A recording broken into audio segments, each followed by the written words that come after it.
What is going on, everybody? Welcome to another edition of You Guessed It. You Can't Make This BS Up. I am your host, Joel Davis. Oh man, I am so sorry that you guys, I have not been kicking it with y'all. I have been going through a lot of stuff with my new job. Seems like now that I have decided to take a step back. Wasn't my call. It was one of those situations where things did not work out the way I wanted it to work out. And you know what? I'm not worried about it because God always has a plan. I've decided to dedicate more of my time on not only my family, but also to work on my podcast and other side ventures. Because when you get in your 40s, you got to kind of start looking at the big picture. Do you really want to be working for someone, or do you want to have creative control? And if you do want to have creative control, or if you decide you want to work with someone, do you want to be working, doing something that you barely like or something that you absolutely enjoy? So that's where I'm at in my life. And I'm cool with it, comfortable with it. And that is that. But in other news, I got some good things coming up in 2026. We're definitely going to be doing a lot more collaborating. I will also be doing a lot more merchandise. I'm going to try to promote my merch on Instagram, and I'm going to start doing a little bit more things on Facebook, in the Facebook group that I got. You Can't Make This BS Up. I'm going to try to push a lot of stuff, man, so that way we can be more proactive and get things popping. Oh, man. So tonight's tale is going to be a little bit different. What happens when 1 minute everything is going good, you're living your best life, then all of a sudden you get pulled into a situation that you have no clue about, but yet still find yourself losing everything, including your life, because of something that you was never a part of.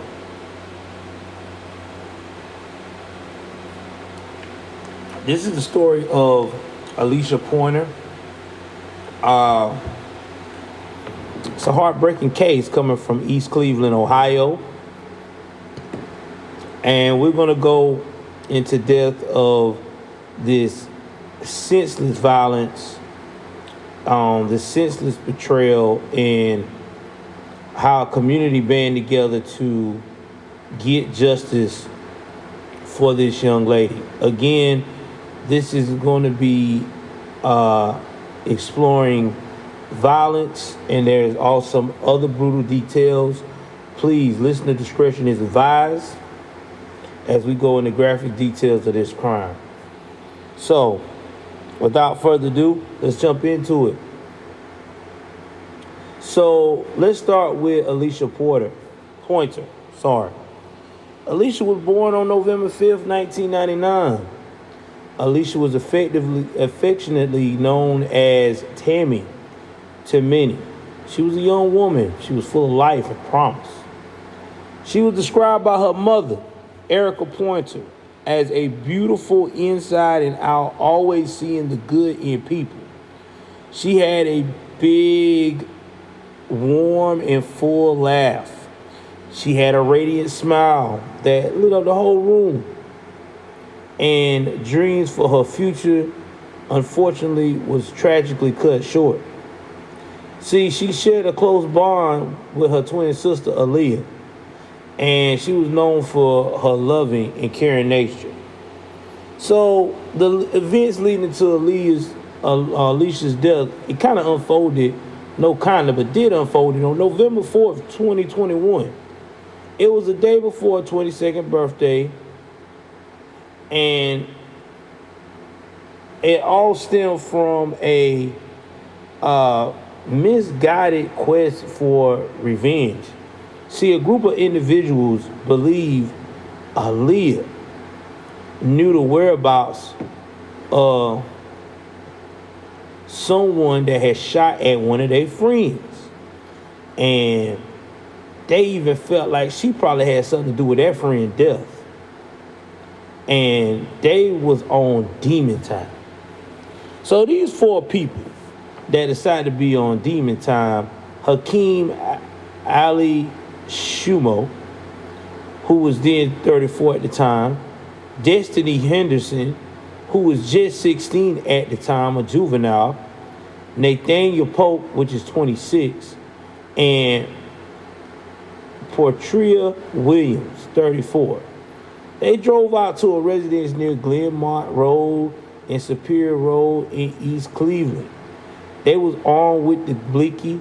Henderson and Shumo forced two other women, ages 25 and 21, into their vehicle. They used the women to allure Alishah out of her home because they knew that these two women were close to Alishah. As soon as she came out of the house, they already got the blicky on old girl and telling her to get in the whip. Now, after they got who they were looking for, they released the other two females. But unfortunately, Alishah was taken to Williams' residence where she was held overnight. Now, the nightmare escalated when Brittany Smith, 36, and Anthony Bryant, 22, they arrived at the house. Now, Polk left around this time. Shumo, Smith, and Bryant then physically started assaulting Aaliyah, trying to get information about this friend. And I'm talking about they throwing punches, haymaker at this girl. Hey man, where this person at? You know where they at, quit playing. This girl kept telling them over and over, I don't know who this person, I don't know anything about this. I don't know where this person at. But it didn't sit well with her. So after that, after Shumo got their turn, he decided to dip. But Henderson, Smith, and Williams, they continued to assault this girl. Then they forced Aaliyah into a vehicle and drove her to an abandoned house near Savannah Avenue and Manhattan Avenue. Now, inside this very dilapidated, disturbing building, that's when it all reached its peak. Williams and Bryan, they decided to fire multiple shots at Aaliyah. Chest offered because in their mind, she had already could identify them. Even if she didn't tell them, knew that she didn't know what she was telling them, she had to go. Henderson attempted to shoot but the blicky malfunctioned. The group then fled to Shumo's residence. They left Alishah's body, Alishah, I want to say Alishah's body behind. Now, it was until November the 9th, 2021, that East Cleveland police and FBI discovered her in a basement of the burned out home. Unfortunately, y'all, she was pronounced going to the upper room to meet her maker by the time they arrived on the scene. Now, the investigations quickly led to the arrest of all six involved. And what made this case even more devastating was the betrayal. See, Nathaniel Pope was a close friend to Alishah and her twin sister Aaliyah. As the assistant prosecutor Kevin Philitrop put it during sentencing, none of them hurt this family more than Nathaniel Pope. Aaliyah herself spoke of the pain, saying, I lost my sister and I lost him because I loved him, because he was like a brother to the family. Trials and pleas followed over the years. Cuyahoga County prosecutor Michael C. O'Malley described the murder as reaching a level of barbaric violence, stating those responsible lacked any sense of human decency or compassion. Each one of them deserved every day of their lengthy sentences. Justice came in phases. In late 2025 and early 2026, all 6 were sentenced. Hakeem Ali Shumu, seen as the mastermind, and Anthony Bryant, called the chief executor, each received life without parole. That's right, life without parole. Shomo with an additional 36 to 41.5 years. Bryant with 17 to 22.5. These guys got to serve all that time consecutively. So that means life over trumps them all. But let's say they miraculously beat their life sentence. Guess what? They still got to serve an additional 17 to 22 years and a half in prison.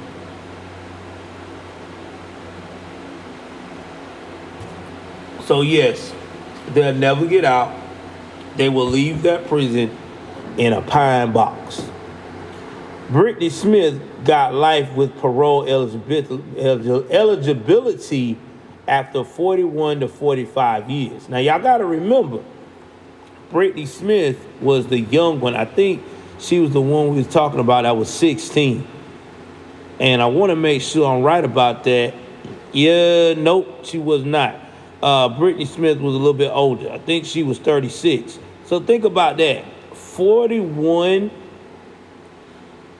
years in prison and you 36 years old, bruh, 41 to 45, that means you're never going to get out till you 71. You might as well say you'll probably wind up dying in prison because it is a small percent chance she's going to make it to 71. So, yeah. Now, the final 3 were sentenced on January 9, 2026, which was just recent. Destiny Henderson pleaded guilty to involuntary manslaughter, kidnapping, and conspiracy, receiving 25 years. Now, Destiny's the one that was 16, so she got a chance to have a life at the time. She expressed remorse, saying she hates herself for not stopping it. Nathaniel Polk on the same charges got 23 and admitted he still can't stomach Alishah's death. Portria Williams, who pleaded aggravated murder, kidnapping, and conspiracy, received life with parole after 23 years. She claimed it wasn't supposed to go down like this. Alishah's mother, Erica, shared her grief. My daughter was innocent and did not deserve this. She was not trash to be thrown in a pile of filth and left. They robbed her of a promising future. Now, this case again highlights the devastating impact of violence and misplaced vengeance. While sentences have been handed down, the pain for Alishah's family endures. If there's a lesson here, it's the value of empathy and irreversible cost of brutality. All right, y'all. So I'm going to tell y'all my actual thoughts on this case while I was researching, because it really was not a lot to research on this case. First things first, I'm about to break down Nathaniel Polk in this situation. Nathaniel, to me, I think that his remorse is not genuine, because I feel like he more like upset that he got caught up in this mess.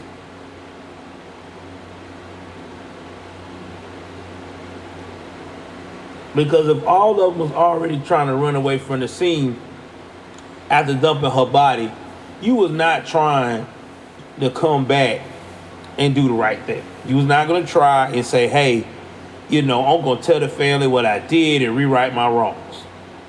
Nah. So I'm not believing that. Number two, that family took you like a brother, a son, a cousin, a buddy. You heard her twin sister say, I love you. Not love you in the sense of a romantic relationship, but I felt like she loved him like a brother. And you went and betrayed that love, that trust. So it seems like to me you're the type of person that you don't value relationships. You don't value friendships. You all about what is good for me is going to be good for me and fuck everybody else. Number two, the mastermind of all this jackass. First things first, bro.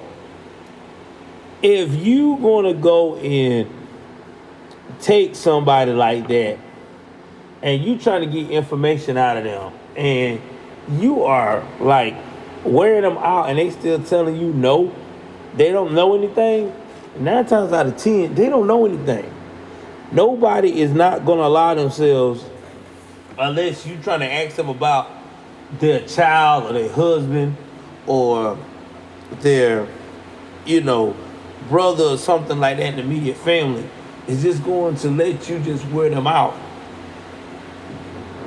just for the fun of it, knowing that they know the answers. So that was dumb. Then the 16-year-old.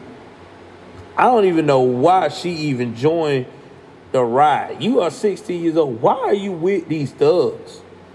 You know what I'm saying? Like, why are you with them? You are 16 with your whole life ahead of you. Now, you ain't got no whole life ahead of you. When you get out, you're going to be in your 40s. Life has not passed you by for good. And, man, other thing, these other young people, y'all saying y'all trying to extract information, trying to find out who hurt your friend. Before you just jump and nab somebody, you need to have essential proof. That was just all bad. For real.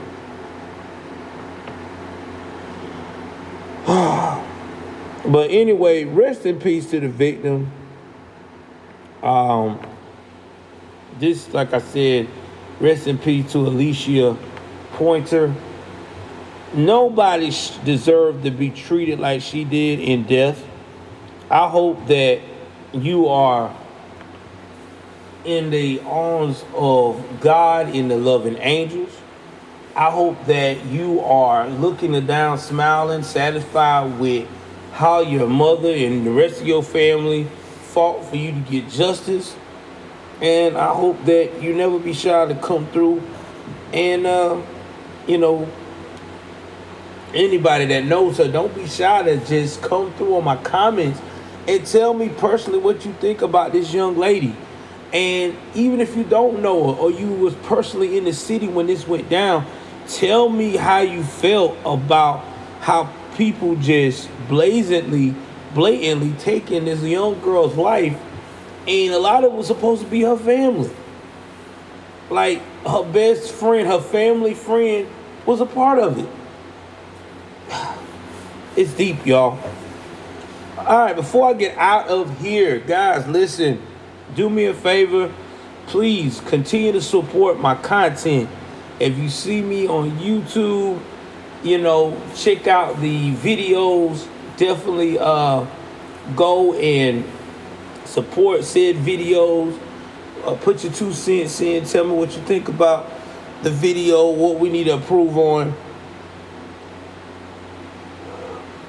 Also, just keep being loyal to each other, keep loving each other, and whatever you do, if you see something that ain't right, please report it.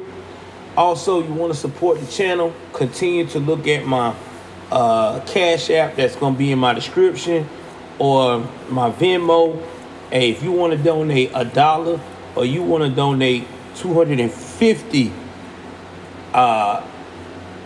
dollars, or hell, you want to just say today I want to give you 5,000. That's cool too.